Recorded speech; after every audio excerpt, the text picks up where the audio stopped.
Welcome to all in this video lecture. Today we will discuss about digital modulation techniques. This topic comes under Unit 5 of our RGBV syllabus. Before discussing digital modulation techniques, let me remind you we have completed pulse code modulation techniques. Pulse code modulation converts our analog message signal into a digital signal. Now we will learn some techniques which converts the digital message signal into an analog signal and then transmit it. Such modulation schemes are called as digital carrier modulation. This type of digital to analog conversion is essential when the digital message signal is to be sent over a band limited channel such as telephone line. Here in the block diagram clearly we are visualizing that our digital signal, our modulating signal is a digital signal. This digital signal is given to a digital carrier modulator, and the output of this digital carrier modulator is nothing but our analog signal. The best application of this digital carrier modulation is modem. Now the question is why can't we send the digital signal as it is on the telephone lines? Why should we modulate it? Here is the answer for it. The digital data consists of binary zeros and ones. Therefore the waveform changes its value abruptly from high to low or low to high. In order to carry such a signal without any distortion being introduced, the communication medium needs to have a large bandwidth, and unfortunately the telephone lines do not have high bandwidth. Therefore we have to convert the digital signal first into an analog signal which needs lower bandwidth by means of the modulation process. So there are three basic types of modulation techniques for the transmission of digital signals, and these are amplitude shift keying, in short it is called ASK. Second one is frequency shift keying, FSK, and third one is phase shift keying, in short PSK. We will discuss these techniques one by one in detail, but before discussing these techniques there are some terminology which is going to be used frequently in our discussion. Let me first introduce those terminologies. First one is bit rate. Bit rate, which is denoted by capital R. So it is number of bits per second. This is the definition for the bit rate.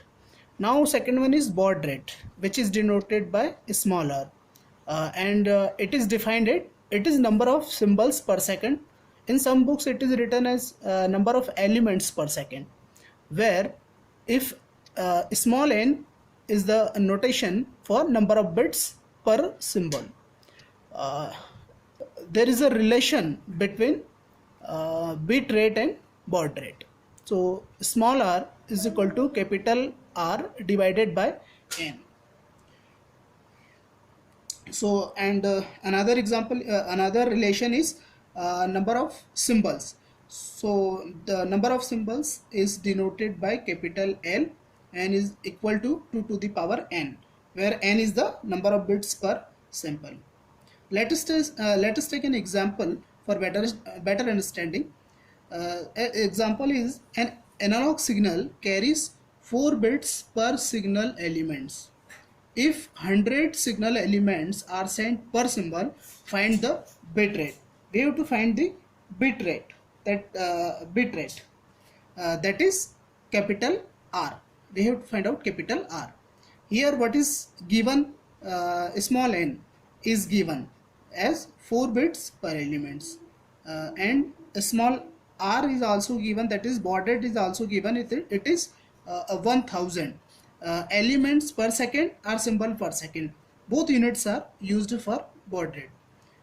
And we know the formula for bit rate, that is denoted by capital R. It is equal to small n into R. So here we put the value of n, which is given as 4, and the value of R, which is given at 1000. So it will be 4000 bits per second, or 4 kbps. Another relation is another element is number of elements, L, which is equal to 2 to the power n. Here n is given as 4, so 2 to the power is equal to 16. So both the parameters we found out. So now we will discuss our digital modulation techniques, in which first is amplitude shift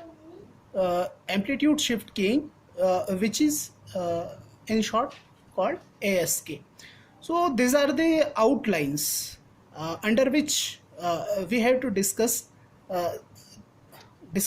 these things, like basics of ASK, definition of ASK, bandwidth of ASK, modulation of ASK, demodulation of ASK, advantages of ASK, disadvantages of ASK, application of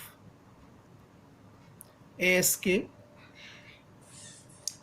So one by one, these are the agenda, and we have I will discuss one by one in detail. So let me start from basics of ASK. So it is a digital to analog conversion technique. I have already stated that it is a digital to analog conversion technique. Now definition. So the amplitude of carrier signal varies with respect to amplitude of message signal. It is similar to our amplitude modulation. Uh, Now there is a block diagram. Here is a block diagram for the ASK technique. MT is our digital signal. MT is our digital signal, and this digital signal is in the form of a bit of string, 0 1 0 1, like that. And it is given to the product modulator. The another signal of the product modulator is a carrier signal, which is denoted by CT, and actually it is a sinusoidal signal, which is denoted by cos omega CT. Now the output of this product modulator is our amplitude shift keying signal, and this amplitude shift keying signal is denoted by phi ASK. Here is the pictorial representation of these signals. Here MT is our message signal, which is in the form of digital signal. Here the sinusoidal signal, which is used as a carrier signal, and this is our modulated signal. Amplitudes, or we can say it is our amplitude shift keying signal. So we are observing here that for bit 0 there will be no signal. For bit 1 the signal appears exactly as our carrier signal. Next, for bit 0 there is no signal, and for 1 the signal appears as it is the carrier signal.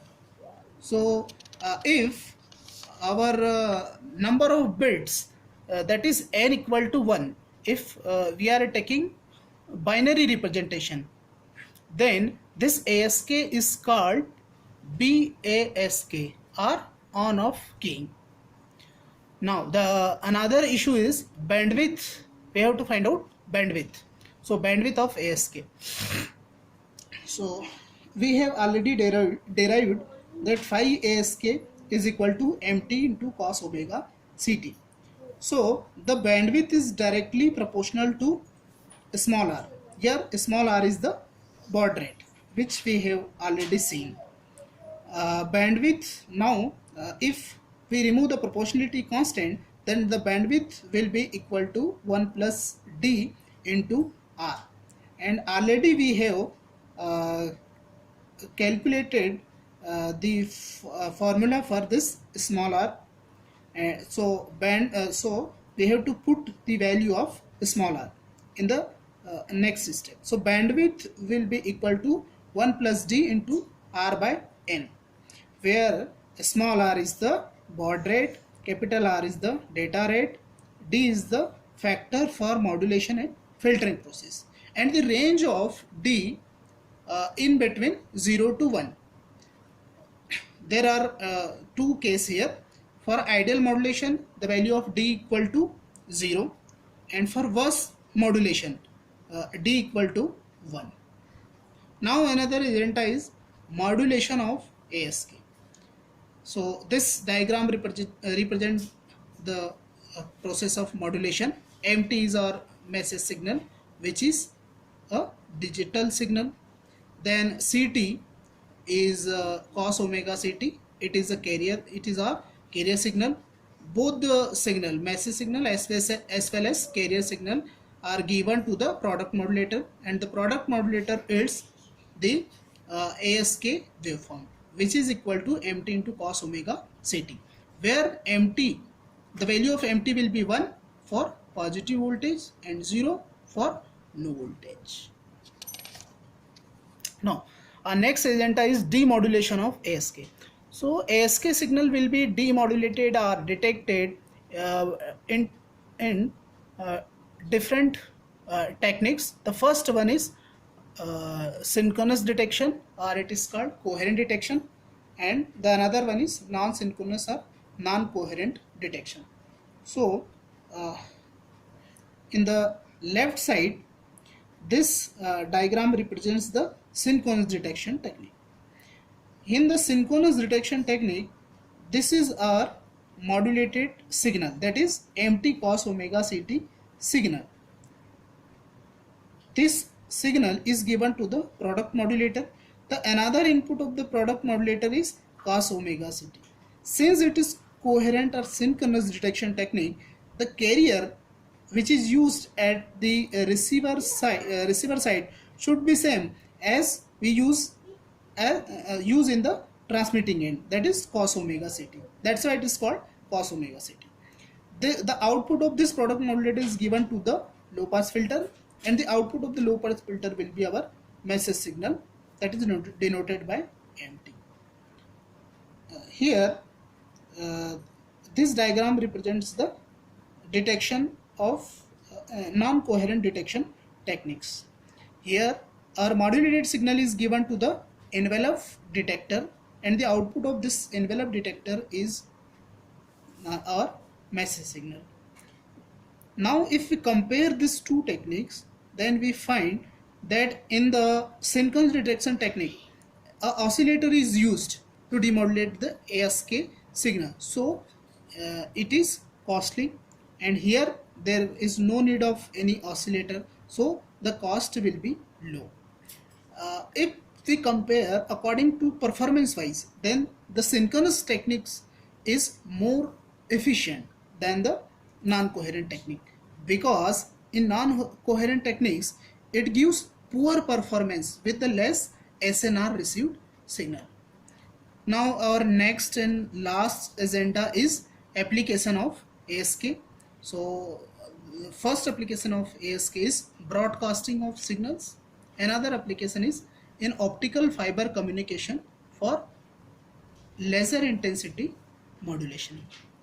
So this is all about our first modulation techniques, amplitude shift keying, that is in short is called ASK. So thank you for watching this lecture.